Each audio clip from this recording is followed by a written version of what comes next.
Hi friends, അസ്സലാമു അലൈക്കും. Welcome to Shamila's tasty recipe.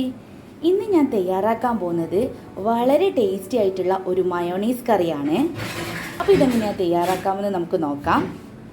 അപ്പോൾ നേരെ വീഡിയോയിലേക്ക് പോകാം. ചിക്കൻ മയോണൈസ് കറി തയ്യാറാക്കാൻ വേണ്ടിയിട്ട് ആദ്യം നമുക്ക് ഒരു പച്ചമുളക്, ഇഞ്ചി, വെളുത്തുള്ളിയൊക്കെ ചതച്ചെടുക്കണം. അതിനുവേണ്ടി ഞാനിപ്പോൾ ഏഴ് പച്ചമുളക് എടുത്തിട്ടുണ്ട്, 6 വെളുത്തുള്ളി, ഒരു 3 കഷ്ണം ഇഞ്ചി. ഇത് നമുക്കൊന്ന് അരച്ചെടുക്കാം. ഞാൻ ഇതേപോലെ ചതച്ചെടുത്തിട്ടുണ്ട്. ഇത് നമുക്ക് മാറ്റി വെക്കാം. മയോണൈസ് കറി തയ്യാറാക്കാൻ വേണ്ടി നമുക്കൊരു പാൻ അടുപ്പത്ത് വെച്ചിട്ടുണ്ട്. അതിലേക്ക് ഒരു 3 ടേബിൾ സ്പൂൺ ഓയിൽ ഒഴിച്ചു കൊടുക്കാം. ഓയിൽ ചൂടായി വരുമ്പോൾ കുറച്ച് കറിവേപ്പില ഇട്ട് കൊടുക്കാം. അതിൻ്റെ കൂടെ തന്നെ നമ്മൾ തയ്യാറാക്കി വെച്ച നമ്മൾ ഇഞ്ചി, പച്ചമുളക് ചതച്ചത് കൊടുക്കാം. പച്ചമുളക്, വെളുത്തുള്ളി, ഇഞ്ചി ചതച്ചതിൻ്റെ ഒരു പച്ചമണം മാറുന്നത് വരെ ഇതൊന്ന് വാട്ടിയെടുക്കാം.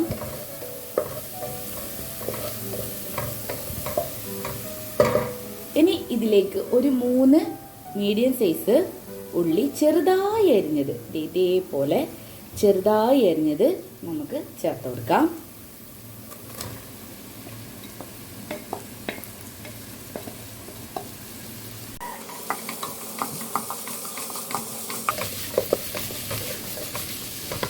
ഒരു 1/2 ടീസ്പൂൺ ഉപ്പും ചേർത്ത് ഈ ഉള്ളിനെ നമുക്കൊന്ന് വാട്ടിയെടുക്കാം. നമ്മുടെ ഉള്ളി നല്ലതുപോലെ വാടി വന്നിട്ടുണ്ട്. ഇതിലേക്ക് ഒരു 1/4 ടീസ്പൂൺ ഗരം മസാല, 2 ടീസ്പൂൺ കുരുമുളക് പൊടി. കുരുമുളക് പൊടി നിങ്ങൾ ആവശ്യത്തിനനുസരിച്ച് കൂട്ടുകയോ കുറയ്ക്കുകയോ ചെയ്യാം. ഇതൊന്ന് മിക്സ് ചെയ്ത് കൊടുക്കാം. ഒരു 2 ടേബിൾ സ്പൂൺ ടൊമാറ്റോ കെച്ചപ്പും കൂടി ഒഴിച്ചു കൊടുക്കാം.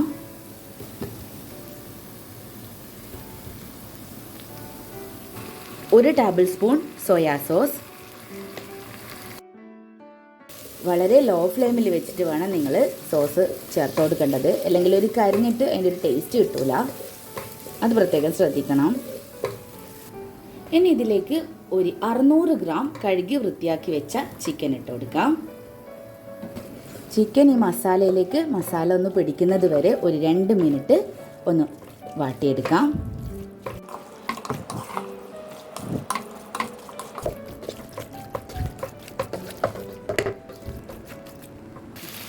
ചിക്കനിൽ മസാല പിടിച്ചിട്ടുണ്ട്. ചിക്കൻ ഇട്ടതിന് ശേഷം ഒരു 2 മിനിറ്റ് നിങ്ങളിത് വാട്ടിയെടുത്താൽ മതി.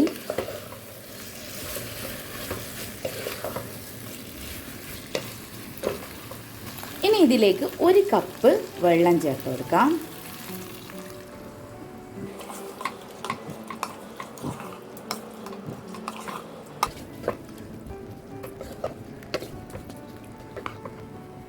നേരത്തെ നമ്മളൊരു 1/2 ടീസ്പൂൺ ഉപ്പിട്ടിരുന്നു.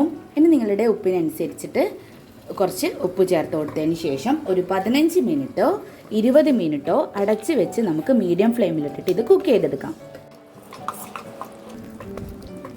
അങ്ങനെ ഒരു 20 മിനിറ്റ് കഴിഞ്ഞിട്ടുണ്ട്. നമുക്കിത് ഓപ്പൺ ചെയ്ത് നോക്കാം. ഇതിൽ കുറച്ച് വെള്ളമുണ്ട്, അത് ചെറുതായിട്ടൊന്ന് വറ്റിച്ചെടുക്കണം. അതിനു വേണ്ടി ഒരു 2 മിനിറ്റോ അല്ലെങ്കിൽ ഒരു 3 മിനിറ്റോ ഹൈ ഫ്ലെയിമിൽ വെച്ചിട്ട് നല്ലോണം തിളപ്പിച്ചെടുത്താൽ ഈ വെള്ളം അങ്ങ് വറ്റും. അധികം ഗ്രേവി വറ്റാൻ നിൽക്കണ്ട, കുറച്ച് ഒരു പകുതി. അങ്ങനെ ഒരു 3 മിനിറ്റ് ഞാൻ നല്ല ഹൈ ഫ്ലെയിമിൽ വെച്ചിട്ട് വറ്റിച്ചെടുത്തിട്ടുണ്ട്. ഇനി നമുക്കിതിലേക്ക് മയോണൈസ് ചേർത്ത് കൊടുക്കണം. ഇത് കുറച്ച് നന്നായിട്ട് തന്നെ ചൂടാറിയതിന് ശേഷമാണ് നിങ്ങൾ മയോണൈസ് ആഡ് ചെയ്ത് കൊടുക്കേണ്ടത്. അപ്പം നമുക്ക് എങ്ങനെയാണ് മയോണൈസ് തയ്യാറാക്കാമെന്ന് നോക്കാം. ഒരു ജാറിലേക്ക് നമുക്കൊരു മുട്ട പൊട്ടിച്ചൊഴിച്ച് കൊടുക്കാം. ഇതിലേക്ക് ഒരു 2 അല്ലി വെളുത്തുള്ളി, 1/2 ടീസ്പൂൺ കുരുമുളക് പൊടി, 1/4 ടീസ്പൂൺ ഉപ്പ്,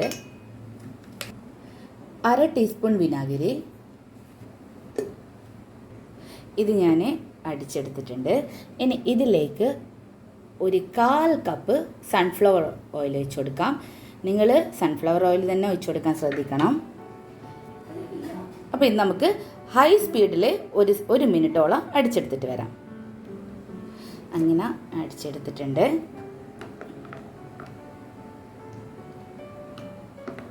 ഇനി നമുക്ക് നമ്മുടെ ചിക്കൻ കറിയിലേക്ക് ഇത് ആഡ് ചെയ്ത് കൊടുക്കാം. അങ്ങനെ ചിക്കൻ കറിയുടെ ചൂടൊക്കെ ആറിയിട്ടുണ്ട്. ഇനി നമുക്കിതിലേക്ക് നമ്മൾ അടിച്ചു വെച്ച മയോണൈസ് ചേർത്ത് കൊടുക്കാം.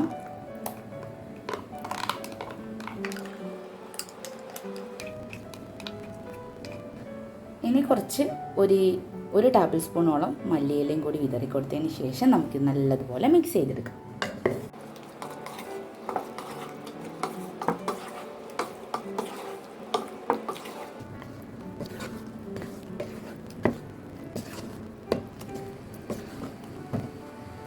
ഒരു ഗാർണിഷിങ്ങിന് വേണ്ടിയിട്ട് നമുക്ക് കുറച്ച് ഒരു 1/2 ടീസ്പൂണോളം ചില്ലി ഫ്ലക്സ് വിതറി കൊടുക്കാം.